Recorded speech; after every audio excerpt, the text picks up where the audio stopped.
setahu saya cuma yang ketahuan satu. Yang ketahuan ya, yang ketahuan satu. Yang dipublish di media. Yang di gunceng-gunceng itu ya. Kasihan ya. Ya ampun. Jangan lagi, Gus.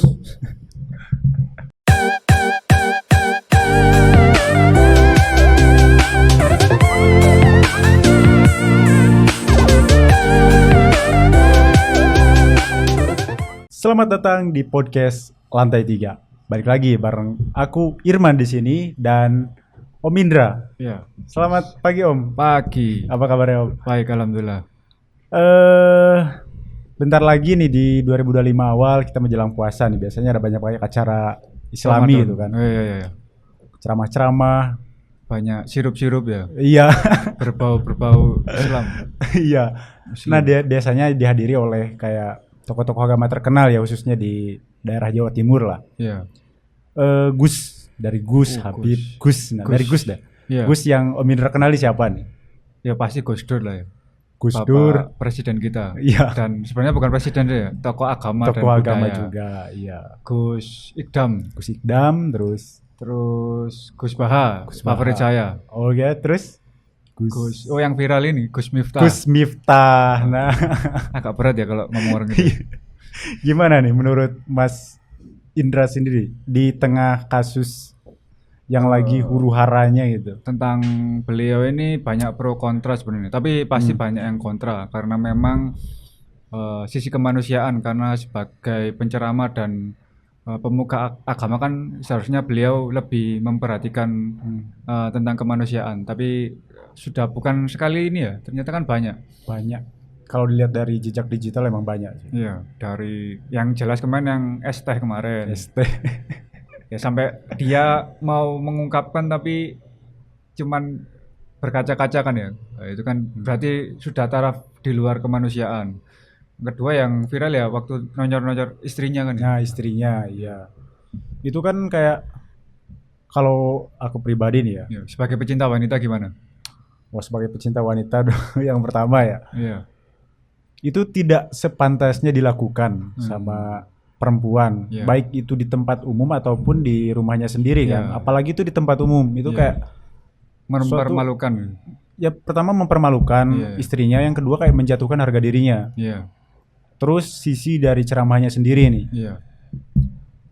Dia tuh banyak kan toksik ya kalau menurut saya. Iya, benar-benar. Saya juga sempat akhirnya saya bergeser ini dari Gus-Gus yang sebelumnya malah melihat di Gus Miftah ini sebenarnya siapa sih? Jadi banyak istilah-istilah yang kurang pantas sebenarnya. Iya. Karena kalau dulu itu dibalut dengan komedi, tapi kalau sekarang ini lebih banyak ke opini beliau ini. Iya, opini daripada menyampaikan ilmu, lebih banyak opini gitu. Iya. Sehingga kayak mempengaruhi banyak orang gitu. Iya. Padahal kan sebenarnya sebelumnya ini kan juga banyak prestasi. Seperti dia ceramah di tempat-tempat hiburan malam, itu kan sebenarnya cukup viral dan bagus menurut saya. Iya. Meskipun itu menantang arus ya. Menantang, iya. Terus yang paling viral ya ketika dia mengislamkan Om Deddy itu ya. Oh iya, Deddy Corbuzier, iya. Itu cukup bagus, tapi ya mungkin karena memang karena ya yang saya lihat lebih banyak opini pribadi daripada menyampaikan keilmuan itu sendiri. Ilmu fikih ataupun akidah akhlaknya. Nah, ditambah lagi ini loh. Gus, siapa sih sebenarnya Gus ini? Kan katanya Gus Miftah ini turunan Majapahit. Oh iya, dia juga itu self proclaim kan juga Mojopahit ya. Sumpah palapa. Nah, kan juga dia dari kedaerahannya pun jauh dari Mojopahit beliau, dan malah disampaikan atau dibantah sendiri sama adik kandung dari beliau bahwa beliau malah bukan keturunan dari Mojopahit dan bukan dari keturunan dari santri sebenarnya. Bapaknya seorang petani sebenarnya. Dan disinalir oleh adiknya dia melupakan keluarganya, mencampakkan gitu. Kontradiktif berarti ini ya. Setahu saya soalnya kayak Gus itu kan kayak anaknya kiai ya, yang tahu saya itu. Nah, kalau kayak misalkan kayak gelar lah. Ya, contohnya gelar. Di Aceh ada Cut kan. Nah, ya itu kan turunan bangsawan. Iya. Di Jawa ini itu karena di Jawa ini kan dulu Hindu Buddha. Terus masuklah Islam.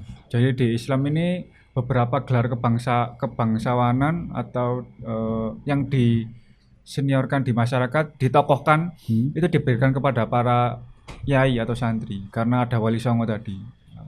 Jadi diberikan gus-gus. Kalau mungkin pernah dengar temanmu ada yang namanya Roro, itu kan keturunan raja. Kalau di Jawa mungkin banyaknya gus ini diberikan daning ya. Kalau yang cowok gus, kalau yang cewek ning itu adalah putra dari kiai. Oh. Dan syaratnya satu lagi. Apa itu? Harus punya padepokan atau pesantren. Sedangkan Gus Miftah ini tidak punya. Oh iya ya, karena kan rata-rata gus biasanya. Ini ada gus dari pondok ini. Iya. Gus ini dari pondok ini. Nah ini Gus Miftah sendiri ini sebenarnya dari mana dia? Nah, asal usulnya dari mana gitu? Ini yang harus kita pertanyakan bersama. Ya karena netizen ya dari karena ada yang terpeleset, jadi akhirnya dibongkar lah, didigging dia tentang siapa beliau, sejarahnya bagaimana, dan beberapa video-video viralnya ini jadi dibuka oleh netizen. Kalau menurut pendapat Mas gimana? Tentang Gus Miftah ini ya, untuk sekarang ini dia kayak di tengah kasus ini ya, dia kan di salah satu sisi dia itu ajudan khusus presiden. Oh iya ya. Nah itu kan harusnya ya dia sebagai salah satu utusan khusus dari negara lah, dari ini negara, paling tidak gitu dia mengubah salah satu sisi caranya, mulai dari caranya berbicara, bertutur kata itu seperti apa di hadapan umum, apalagi kok masih kayak goblok-goblokin orang gitu loh. Masih gak habis pikir aku. Saya tuh lihat yang waktu ke Istana Negara itu rambutnya saya pikir sudah dipotong, ternyata cuma dimasukkan aja ke belangkonya. Nah itu dari situ mungkin ya itulah gambaran lah, kita nggak bisa lihat dari fisik dari dalamnya, tapi dari fisiknya sudah kelihatan. Ditambah lagi dia sudah menangis dan mengundurkan diri ya. Tapi itu gimana? Itu kan dia menangis dan mengundurkan diri. Tapi kayak habis itu kan dia minta maaf tuh ke Pak Suhanji itu yang digoblok-goblokin itu. Itu dari cara dia minta maaf juga udah jadi sorotan tuh. Gini-gini kan. Iya. Itu kayak apa sih? Dia sebenarnya minta maaf apa gimana? Gak kayak tata keramanya minta maaf itu tidak seperti itu kan. Masa ya harus diajarin seorang Gus, masa diajarin Gus minta maafnya seperti itu. Tiba-tiba muncullah tuh video Pak Suwanji itu minta agar tidak mengundurkan diri dan minta kepada Prabowo agar supaya dibatalkan. Tidak disetujui permohonan. Iya. Nah, tapi netizen banyak yang menanggapi kayak ngelihat dari ekspresinya Suwanji ini kayak ada tekanan gitu. Iya, bener. Apa iya itu ada tekanan sendiri dari Gusnya sendiri? Gimana ini? Dari netizennya sendiri juga gimana nanti ya? Kalian silahkan di kolom komentar. Sama Om Indra sendiri gimana itu? Yang saya lihat sih yang di Jogja itu malah kayak ada perkumpulan dari santri-santri Jogja atau Jawa Tengah, saya lupa. Itu juga mengajukan demo agar tidak mengundurkan diri. Kan juga lucu juga ini ya. Ya semakin Gus Miftah garis keras mereka. Iya. Sebenarnya kan dia tidak boleh sebenarnya, tidak boleh menokohkan seorang, menabi-nabikan ya. Kecuali memang nabi atau memang tokoh ya, mengagung-agungkan ya, terlalu over lah. Nanti jadi radikal bisa saja kan ya. Iya bisa jadi itu. Tapi dari yang lucu sendiri dari tanggapan dari beberapa sahabat ya, terutama yang ditunggu netizen ya, Deddy Corbuzier ya. Iya. Tanggapannya itu ya sangat diplomatis dan memang sih terkesan menolong teman dan sahabatnya. Itu wajar lah ketika teman kita sedang masalah, beberapa teman yang lain membackingi lah. Itu dia tidak mencontohkan atau tidak menghujat atau tidak menilai, dia cukup dikirim dengan pesan pribadi. Ya kita harus tahu ini pesan pribadinya apa ya. Apa ya, kira-kira ada yang tahu nggak kira-kira itu apa? Nah, kemudian nih dari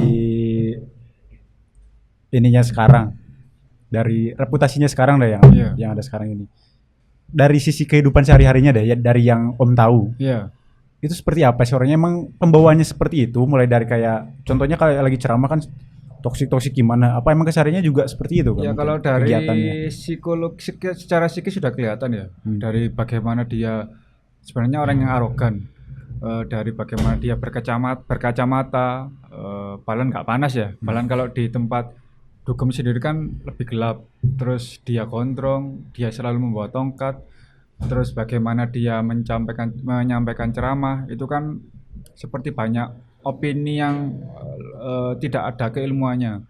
Palan kalau kita menyampaikan keilmuan harus berdasarkan kitab suci. Atau dari referensi dari beberapa kitab, hadis ataupun yang lainnya. Tapi kalau beliau ini malah banyak opini pribadi dan malah banyak merosting orang. Nah, itu ya kan ya? Itu banyak kan sebenarnya saya nggak bilang itu dari Gus Miftah aja ya, tapi emang dari mungkin beberapa ulama yang nggak disebutkan namanya, tapi ada gitu yang seperti itu memang ya manusiawi sih sebenarnya, tapi bukan manusiawi, sudah dituliskan di Al-Quran sebenarnya. Oh. Dan sudah bukan diramalkan ya, sudah dikatakan oleh beberapa kiai ulama yang terdahulu.